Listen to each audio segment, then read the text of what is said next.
Buenos días, profesora, compañeros y público en general. Nosotros somos estudiantes de la ULEAM y le vamos a hablar acerca del mercantilismo, ¿no? Y también de los nombres que resaltaron más en este tema. Bueno, comencemos. Primero comenzamos con una introducción, ¿no es cierto?, de lo que es mercantilismo y las características principales que tiene. El mercantilismo, en primer lugar, tenemos que la palabra procede del latín y más específicamente de la suma de los componentes latinos de mercari, que es sinónimo de comercial, il, que indica su cualidad, y el sufijo ismo, que es equivalente al sistema.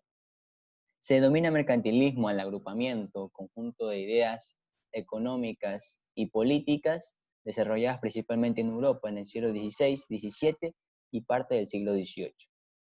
Todo esto en el marco del absolutismo monárquico.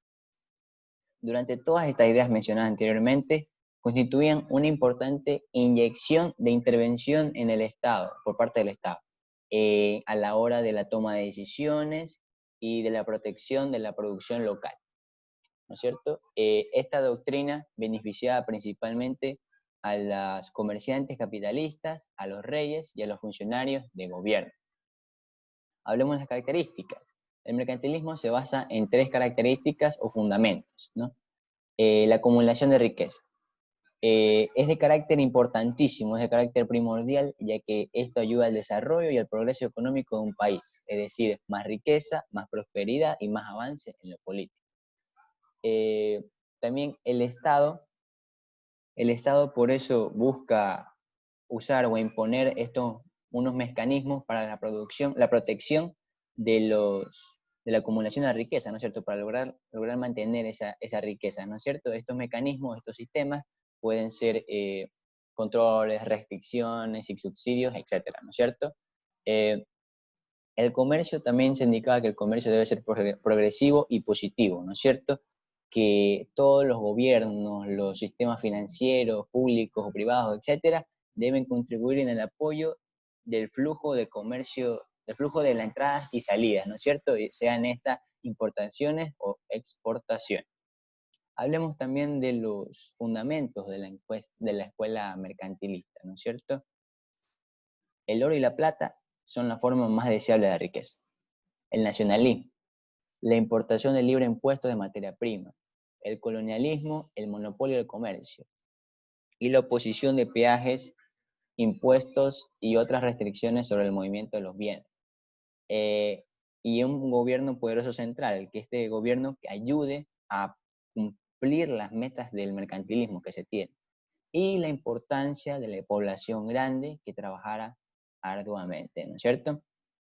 Y por último tenemos el mercantilismo, las principales escuelas de mercantilismo, que tenemos al bullionismo, al colbertismo y al comercialismo, ¿no? Comercialismo, perdón. Ahora vamos a hablar sobre los nombres, los personajes que más sobresalieron en el tema del mercantilismo. Tenemos a Thomas Moore, nacido en 1571 y fallecido en 1641. Fue un escritor inglés de profesión economista, fue uno de los primeros en reconocer la exportación de servicios o los artículos invisibles, como el comercio de valor, e hizo colaboraciones en participar del capitalismo de sus inicios, ¿no es cierto?, cuando apenas daba sus primeros pasos al capitalismo. Para Moore, el comercio exterior significaba, además de incrementar la riqueza monetaria del reino, permitir mejorar el precio de la tierra. A esto se puede interpretar como no solo beneficiar los que están más arriba en la clase social, ¿no es cierto?, sino beneficiar a todos, hacer que la tierra produzca, que genere beneficios y genere ganancias para los bolsillos de todos, y más importante, de los que necesitan, ¿no es cierto?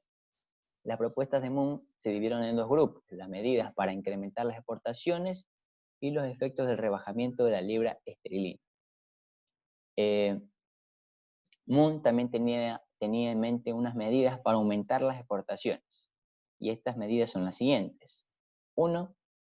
aumentar la producción de las tierras que se encuentren en mal estado. O sea, esas tierras que se encuentran mal, o sea, añadirle cantidad y calidad para producir mayores producciones.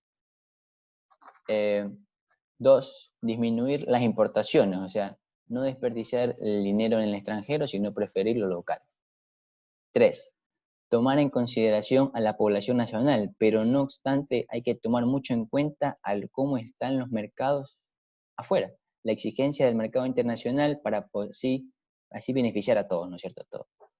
4, que el país exportador utilice su propio transporte, de esta forma se ahorra en el proceso de producción, ¿no es cierto?, en términos de distribución.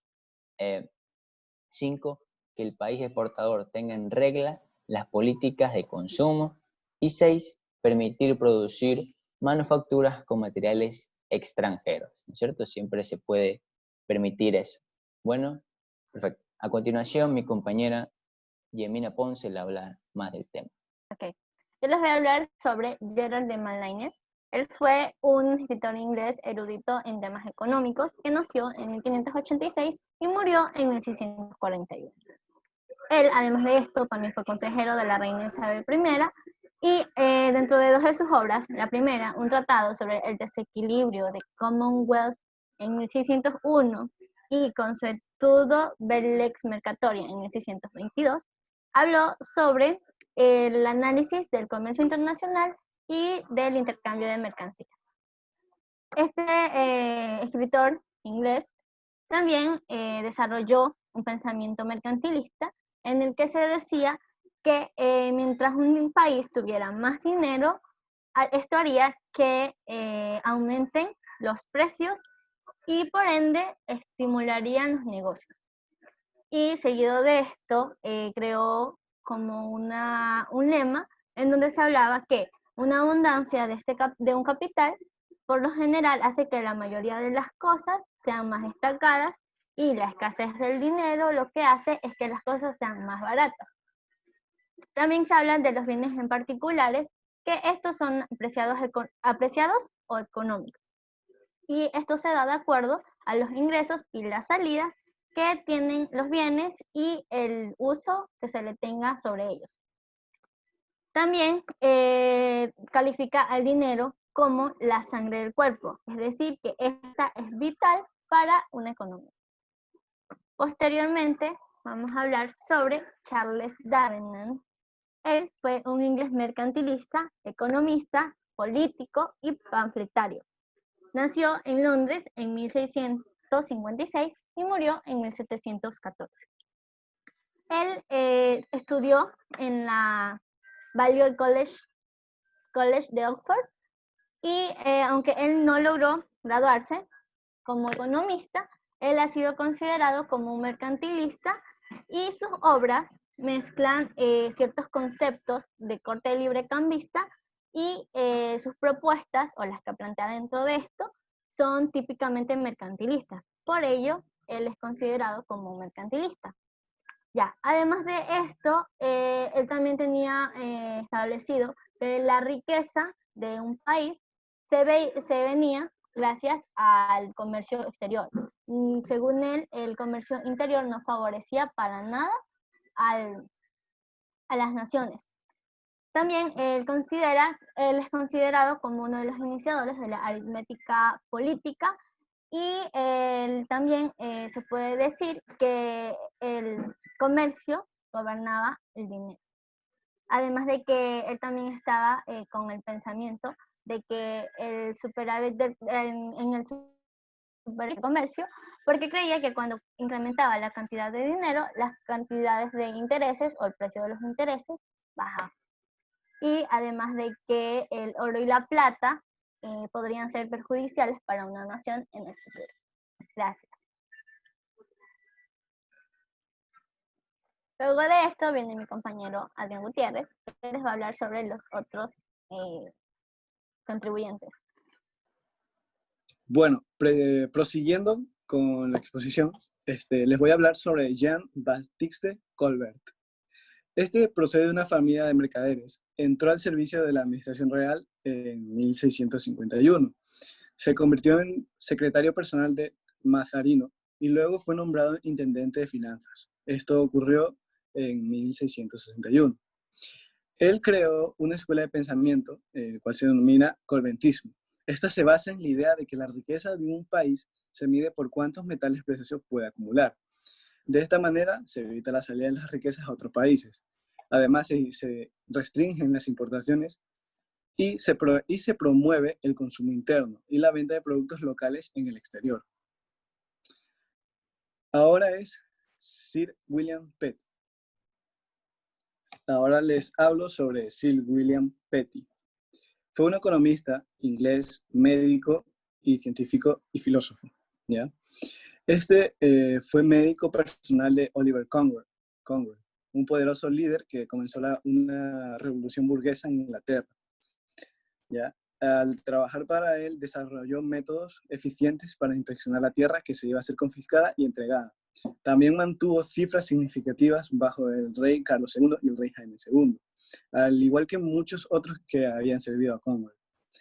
Es uno de los fundadores de la econometría. Esta consiste en la aplicación de las matemáticas y la estadística al análisis económico y se apartó del mercantilismo dominante en su época. Participó en muchas ideas economistas clásicos, como la importancia de la economía de la división del trabajo y su teoría del valor. Muchas gracias. Síganos para más exposiciones.